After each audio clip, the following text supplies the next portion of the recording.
Have we lost all clarity and trust in what's going on in DC right now? We're going to break it down for you guys and get into it with, of course, Kevin Maloney coming over from iTrust. I'll break all that down. It's going to be a good one today. I do want to start off, though, with a clip. And this, of course, is Charles Hoskinson referencing exactly his position around what's happening in DC. Take a look. All new projects are securities by default. How is that any better than what Scary Gary gave us under Biden? 1 year later, Elizabeth Warren wrote the bill. You still got people like Brad saying, well, it's not perfect, but we just got to get something. You know, it's better than no clarity. Hand it to the same people who sued us, who subpoenaed us. That's better? That's what we fought for? Sorry, Brad. It's not better than chaos. Take the chaos and fight for what's right. I didn't sign up to hand the fucking revolution to 15 banks. I signed up for freedom, goddammit. They've handed the revolution off so they can be part of a new oligarchy. It's not what Bitcoin was built on. It's not the doctrine of Satoshiism. So you can see Mr. Hoskinson not very happy there as he started to see the unraveling of what we've seen with the clarity coming out of DC. A lot is happening, so I thought, hey, let's bring on some cleaner and more calm heads. And that, of course, is Kevin Maloney coming in from iTrust. How are you, Kevin? Good, Paul. Thanks for having me. Happy New Year. Yeah. Happy New Year to you. So you got a chance to see Charles very upset right there in terms of the status of where we're dealing with clarity. And of course, rightly so. I dare I say I'm in a bit of Charles's camp in the sense I feel like this industry has been hijacked a little bit around what's going on. When you listen to his statement and what we have seen coming out of DC and maybe even some of our own crypto proponent companies, where do you guys stand in terms of what's happening right now? Yeah, I mean, Paul, good question. I don't blame the sentiments out there. I see a spectrum of those, from A to Z. There's a lot of different temperaments, talents, and convictions involved across the board.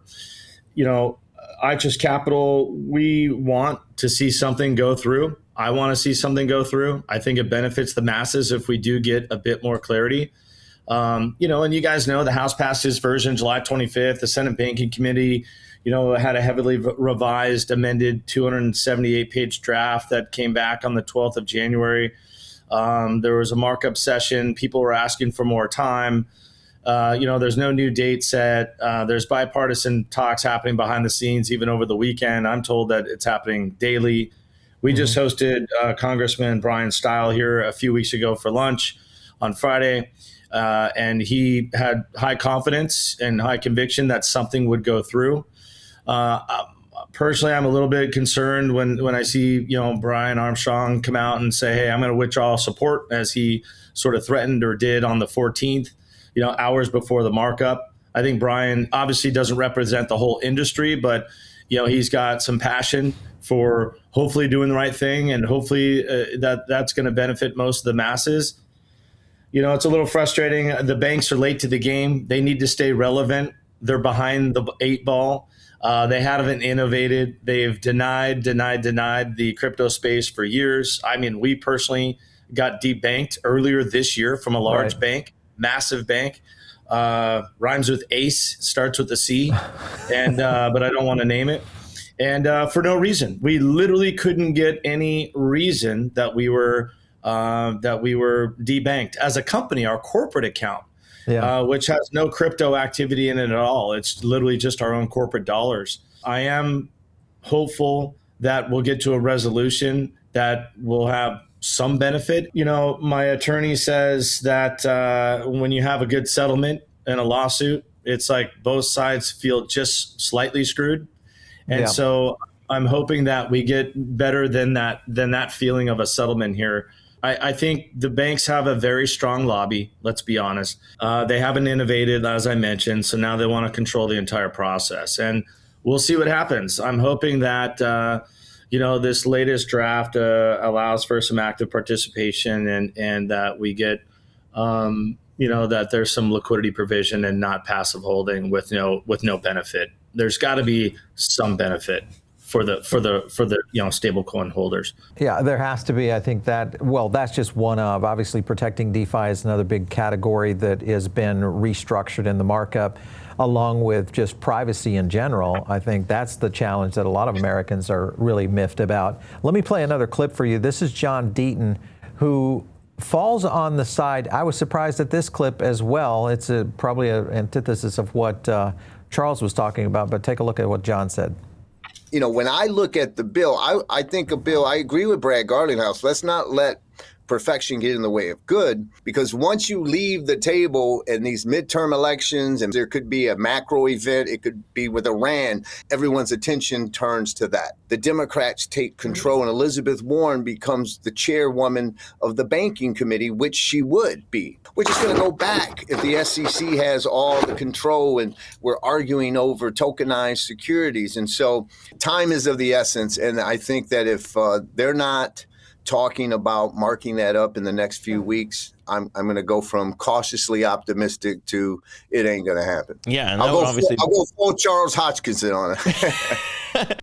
All right, so when you look at that, where do you officially stand? Would you say there's no middle ground? Yeah, I mean, there's got to be a middle ground. My as much as I obviously pro crypto all day long, we need to have, we need to get the large traditional financial institutions kind of on board or on their way to getting on board. This bill is not going to be perfect. I think there's probably going to be some middle ground. We'll probably have to give up a few things. I don't think we should budge much on a ban on tokenized assets, things like that. Rewards not getting paid out to stablecoin holders. I think we need to hold our ground there. I think there's going to be a middle ground. Start the ball rolling. The banks can learn and grow and connect with the industry. We can start maybe getting some more congruency in the industry, and then we can keep educating them. And maybe this is a bit hopeful, and I don't want to, sit here with a lot of hopium on your show, but maybe with once we get the ball rolling, we can get the right people in the right seats on the bus, get the bus moving, and get the wrong people off the bus, and make changes that can further benefit the industry. But a complete stop and walking away, I think sets us back, and especially going into midterms. I'm fearful that we could lose some seats and then lose the momentum. Well, I'm in agreement with that. I don't like the idea of a complete stop. Obviously, I'm in the position where I think what we've seen coming out of Coinbase, we had Graywall on last week, and they were looking very positive in the sense that, yes, there was still going to be another return to the table. But it's interesting, too, because you said securing tokenized securities. So that means that it would lean more toward bank compromises versus brokerage compromises, like what Securitize and BlackRock have kind of said. Yeah, I mean, look, today even there was some announcements. I don't know if you saw this morning, but NYSE and NASDAQ of several weeks ago both filed for extensions with the SEC to extend market hours. That's a good sign. I think that they're trying to compete with crypto, which is 24/7, 365. Right. So we saw that. We also saw that the NYSE is in contemplating that tokenized assets will become more ubiquitous second half of this year. And so I think it's coming. I think we can't deny it. I think we want transparency and compliance around it. That part I'm fine with. And the KYB is not going away.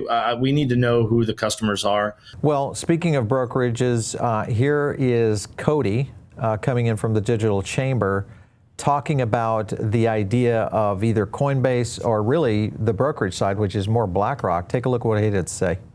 I agree with Carlos. I think that the way that Brian was reading this bill or his lawyers were telling him of how this bill would impact or ban tokenized equities is just false. I'm not sure, where Coinbase was getting that. Yep. Carlos Domingo, who is the CEO of Securitize, was saying Coinbase's fears here are kind of a little bit overblown.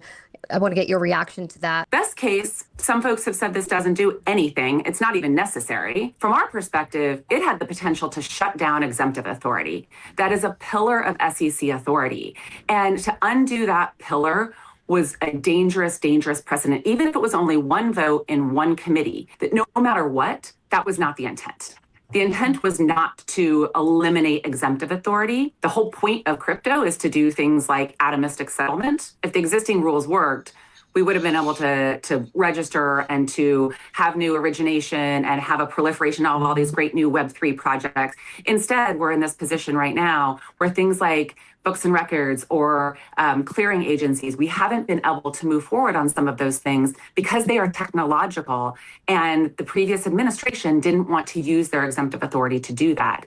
If you have to write rules that look exactly like the old rules, what's the point? But we couldn't let a bill that had, I think, serious problems get to the next step without fixing some of those very serious red lines.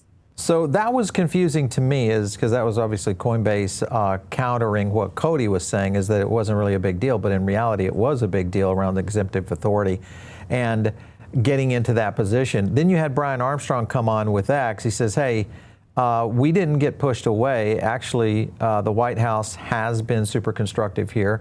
The White House, they did ask us if we can figure out a deal with the banks. That's typical Trump fashion. Even though he will try to strong arm every once in a while. We're watching that right now. Yeah. But from a negotiation standpoint, you think about it, do you think we got the right people in charge? I was looking up on your Twitter account. I saw you with Bo Hines here. And I was like, Bo did a pretty good job. He got Genius Act across the line. And I think it worked in favor of the industry, maybe so much so that it put the banks a little bit on their heels. Do you think we have the right people in the crypto side of the White House right now? Because Patrick Witt seems to be dealing on both sides of the deck here. Yeah, I mean, Bo is phenomenal. He's a bright, young kid. Unfortunately, they just don't pay a lot to be involved with politics at an early age. Most people come later on after they make a ton of money. And I know his dad's, pretty successful. But, and to Bo's defense, he wanted to go, get into the private industry and make some money. And he deserves the right to do that. David Sachs is a bright guy. I haven't met Witz, but I know that their intentions are good. Bo and David combined, I think, were just a force to be reckoned with. They were doing a great job of educating people. I think they did move the ball quickly. I think the attitude of, hey, the train is leaving the station. Big things are happening. Banks, you want to get on board or not? Because we're going this way no matter what. And I think the banks got nervous. I think TradFi is going to start to participate in the blockchain economy in a big way in the next 6 to 30 months. When Brian pulled support for the current Senate draft and he said there was too many issues, I'm summarizing, it's material worse than status quo and prefers no bill over a bad bill, but open to fixes. I think that's a big voice, and you got to have that. It'd be like, what does that mean? Hey, let's figure out a way to play ball. I like that the White House reached out and said, hey, can you help us? Can you help us work with the banks to get something? And if you look at Robinhood's position, the Vlad Tenev, he agrees that there's still, plenty of work to be done. But he sees a path and they're here to help. So, interesting. And he's more on the broker dealer side, right? He's dealing with traditional securities, getting ready for tokenized assets and not doing as much in, spot crypto or in our case, retirement crypto as I think they need to be.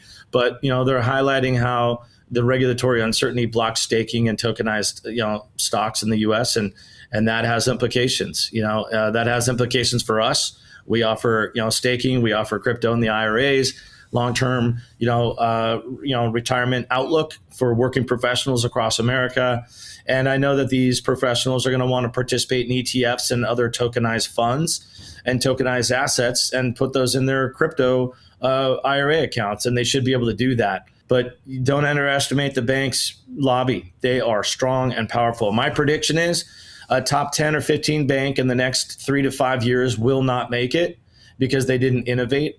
They denied that this economy and this arena existed, and they thought everything related to crypto, one or two of the top 20 banks, just head in the sand, want nothing to do with it. It's not going to be around forever. And they continue to deny. What we found is now a few of the top banks have reached out and said, hey, can we do a masterclass with you guys on what's unique, better, and different about your approach, how we can understand the flow of funds, compliance, transparency, KYC, tokenized assets, crypto retirement accounts, how we can serve the masses and allow them to make self-directed decisions with good tools, resources, and access to educational tools that'll help them make good decisions. And we're sitting here saying, look, we can help educate the large traditional financial companies about what the working professionals across America want.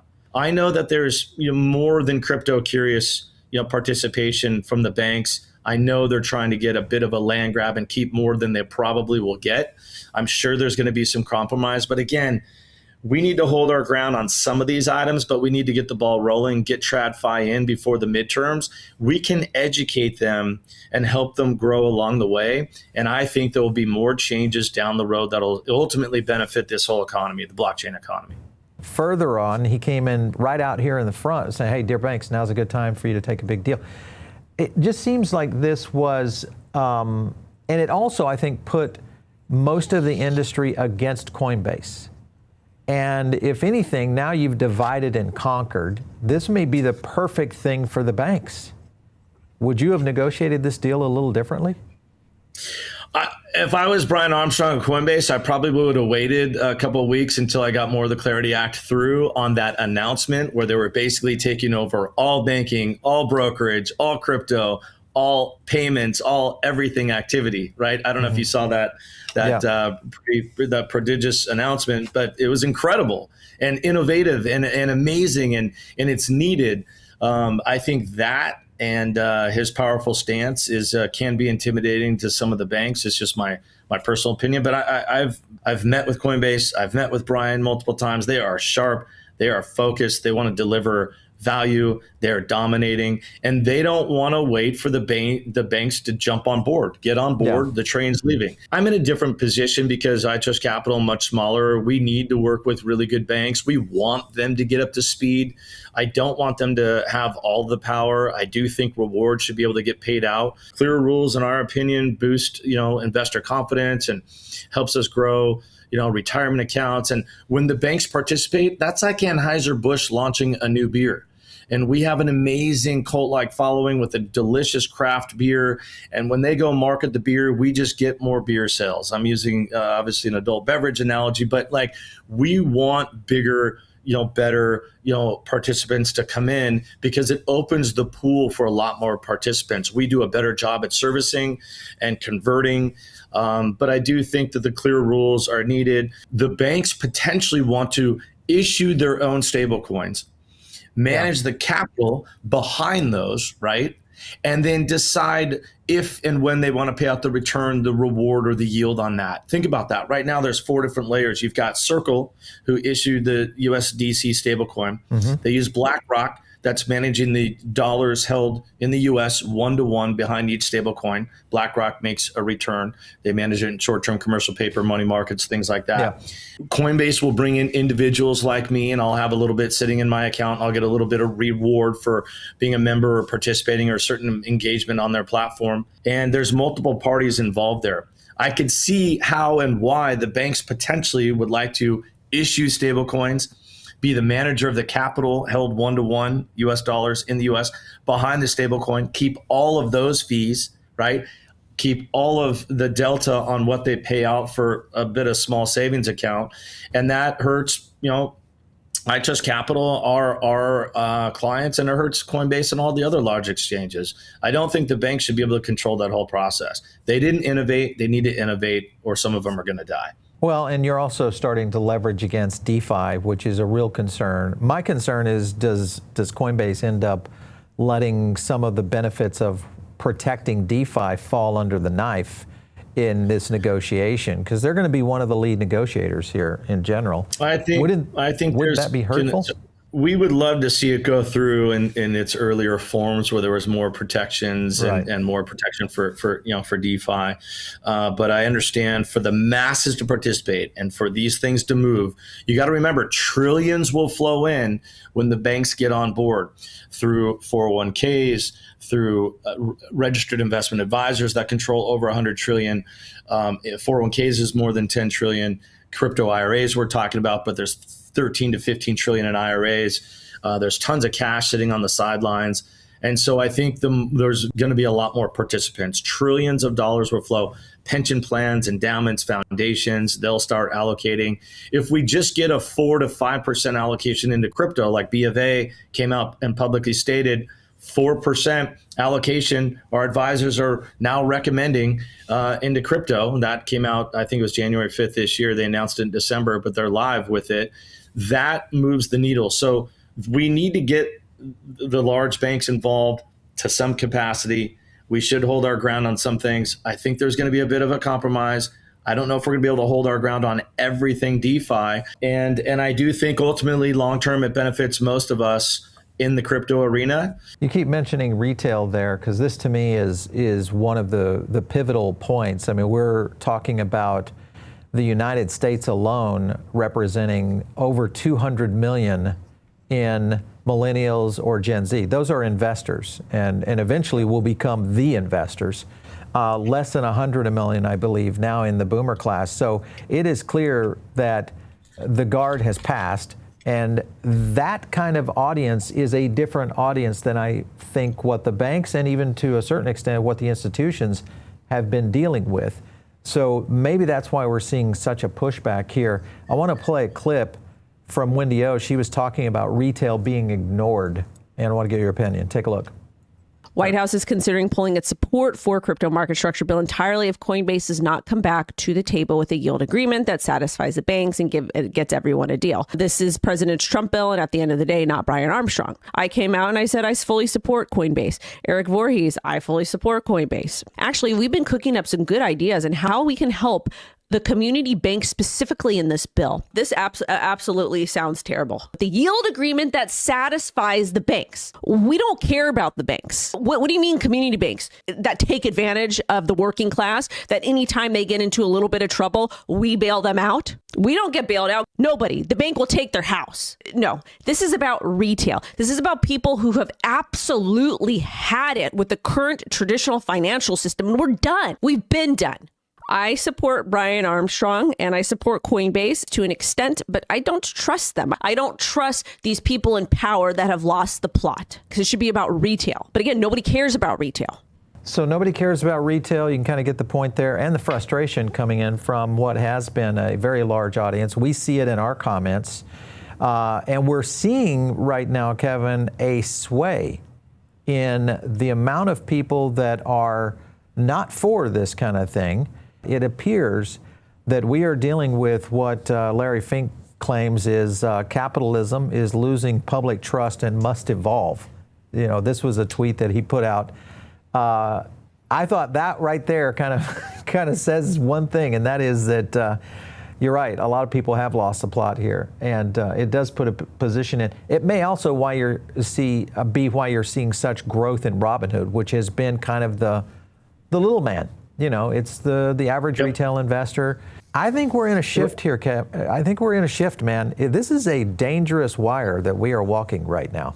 Yeah, I mean, Robinhood's done a phenomenal job. Their stock was up 40% last year. I was a small investor, and I'm not pushing any stock, but I was really pleased with their ability to innovate and adjust and deliver, value across the board. They're dealing with millions of small accounts. The transfer of wealth that's happening in this country over the next 5 to 10 years to the tune of $40 to $60 trillion in wealth is being passed down from one generation to the next over the next 5 to 10 years. Yeah. These people are growing up in the digital age. They're growing up in the blockchain economy is the norm, and they may not even want to deal with their large, well-known, incumbent 100-year-old banks. They don't know crypto. They don't know how to service it. They don't know how to sell it. They don't know how to understand it. They really just don't know it. And so they need lots of cult-like craft beer with the right kind of following of people that they can deliver value to. They don't understand it. And so even if they get more of what they want or more of what they think we all think they deserve on this bill, if there's some sort of concessions happening, they have to still be careful because they don't have the authentic connection to the blockchain arena. They literally debanked people like me and my company this year. And now they're amazing and I'm going to stay with them and do great things and give them everything I have. No, that's not going to happen. They're going to have to earn the trust of the industry and they have to get up to speed. There's so many nuances with crypto. We get it all the time. We answer 2,000 calls a day with live people in the US. Just removing barriers for our clients. And if you don't do that well at scale with a smile and professionalism and remove those barriers, it takes years to build that authentic approach to delivering that kind of value and service for our client base. The banks aren't going to flip a switch to the younger generation that's going to transfer that wealth and expect all of them to stay. Most of them are still going to go chase the relationships with Vlad and Brian at their entities and not stay with the banks because the banks are just too late. Well, and the point you're getting at, I mean, the consequences here of screwing over retail, that's the point you're getting at. This is a huge, maybe line in the sand that maybe never even gets to the point of where banks can innovate. Back to your prediction of possibly a major bank failing in just the next few years. So I'm in agreement because with they that. Didn't get into crypto. Exactly. Sorry to cut you off. Literally because they didn't get into crypto. And we've spoken to 3 to 5 really good ones that are like, yeah, we're developing behind the scenes. We're waiting for a little bit more regulatory clarity. And we've spoken to a few that said, nope, we want nothing to do with it. Everyone's this is still the wild, wild west of 2017, 18 or 2021, 22 timeframe. One last couple last questions here before I let you go. Clarity Act provisions most benefit to iTrustCapital customers. I think if we get the right kind of clarity on stablecoins, I think that'll be huge. We are launching USDC. We are ready to go. Our clients are asking for yield, and we want to provide that. We have billions in crypto assets, hundreds of millions in cash, hundreds of millions in precious metals, and we want our clients to, we're not just a little crypto IRA platform. We want them to view us as a destination platform where they can get involved with staking and lending and yield generation on BTC, USDC, and we're looking at opportunities, viable, compliant opportunities for XRP and others that people are asking for. So for us, we love working with the regulators. I had the SEC at my office. Hester Peirce was here. She left some meetings down the road here in Orange County. I'm in Irvine, California, and stopped by for a couple hours. And we see her at conferences. And they don't even regulate us. I mean, we're a state chartered, bank regulated trust company. We just filed a Form 8 EV, so that should get approved soon with the SEC. But they don't regulate us from a crypto IRA perspective. That's actually more of the IRS. And the IRS is here for an audit. So we're very transparent about our approach. We like working with the regulators. We just want a reasonable approach. And we're looking for, just give us the guidance. Let's put up the guardrails, give us the guidance, tell us what the speed limit is, and we go work quickly to make sure that everyone in our industry is holding each other accountable. But the USDC stablecoin thing's a big deal. Yield generation's a big deal. Second half of the year for us, RWA, real world assets, whether it's real estate or traditional tokenized assets, I think that's going to be interesting. And you can hold all of that in your IRA as long as a third-party custodian does that work for you, and as long as it's not art or collectibles. So we're patiently waiting for some of this, for the House Senate reconciliation. There's still a bit needed. I like that Brian's holding, a strong voice for the industry. He has a lot to gain from this personally and professionally in the company. There's no doubt, but we will benefit if we can hold the line. But again, I do believe there's going to be some concessions and compromises to get the banks in. And I'm hoping that once we get this thing going, like I said, get the bus going, like Jim Collins, built to last or good to great, get the bus moving, get the wrong people off the bus, get the right people in the right seats, and then we figure out how to continue to add value, but get the bus rolling. Yeah. And right now the bus isn't rolling for traditional finance, and I think trillions will start flowing in once we get a little bit more clarity, because right now they don't want to risk brand or reputation on getting into crypto. And they're looking for, what's in it for me, right? Yeah. Do you think that the banks and the, I will say, Anti-Clarity Act in its current role really understand that this would be a handout to, projects like Solana, which are one of the biggest in terms of tokenized securities globally, that's operating outside of the Clarity Act right now? If the Clarity Act doesn't go through, Solana's going to be a monster winner here. Do you think they understand that? Yeah. Yeah, I think that they need to get behind and figure out how to buy more of these large assets. Somebody might try to buy Circle. Somebody needs to start, one of the banks. I'm talking about banks. I'm not telling individuals to go buy, any particular assets. But I do think the banks should really roll up their sleeves, stop acting like they can't innovate, and really start engaging with the crypto companies and individuals who are smart enough to spend time and educate them. Yeah, some big platforms out there do really well if this doesn't go through. I think ultimately, I think crypto, we put a bit of a ceiling on crypto. I still think it has trillions to go, of course, over the long term, but I think we kind of put a ceiling on it if we don't get more institutional TradFi participation. I do like the ETFs that helped our business immensely. We don't offer ETFs, but it became a gateway opportunity for people to get in through the ETFs. It said something crypto was approved. It felt a little safer, and big names got behind it. And that's why ETFs took off. We don't offer ETFs, but our business took off as well. We tripled, quadrupled after ETFs. It validated the space. And I think that TradFi coming in at some capacity, it also further validates. And I think there's a massive worry of the banks with this transfer of wealth happening. A lot of it's not going to go to the traditional banks. The kids, the boomers of these families are going to say, just old and ship has sailed. Yeah, I think that ship has sailed for the younger investors. We just see too much of it. Last question to you. When you look at self-custody right now, how do you guys position around it? Is this something you're for? You don't think it's good for people to do self-custody? What's your position? I think people should have the option. Absolutely. Don't take that away. There's some very competent, very adept people that that are very capable of managing their crypto and their keys. I think there's billions of people around the globe that aren't bankable and don't trust their governments or banks. And so they should be able to hold their own keys. And so I think absolutely we cannot take that away from people at all. From an iTrustCapital perspective, we use, large, liquidity and storage providers that are battle tested blue chip names, and they've done a phenomenal job. The US government and other entities use the entities we use. I personally don't manage, my own keys. I saw friends lose their devices and safes in fires in California a year ago this month. And so I use the institutional stuff, but absolutely don't take that away from the individuals that want to hold and manage and be in charge of their own crypto. They shouldn't have to leave their borders with a wheelbarrow full of useless cash.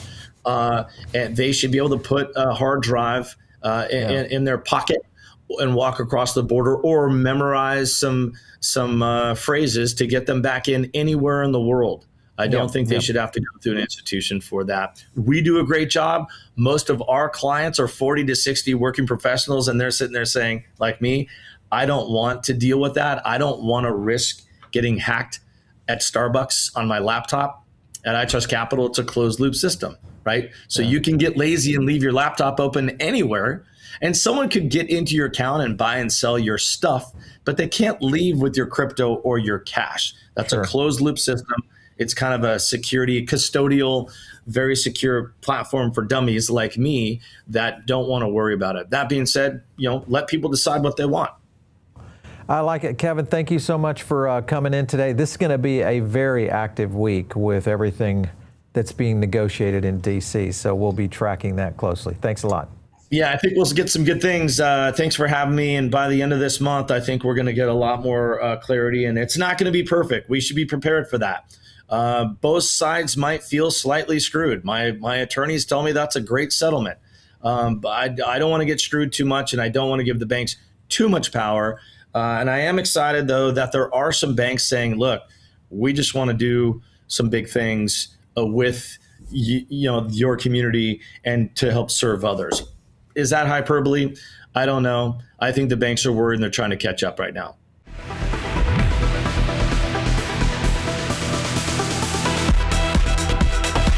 If you like this video, hit like and subscribe, drop a comment down below, and also join our free private member group.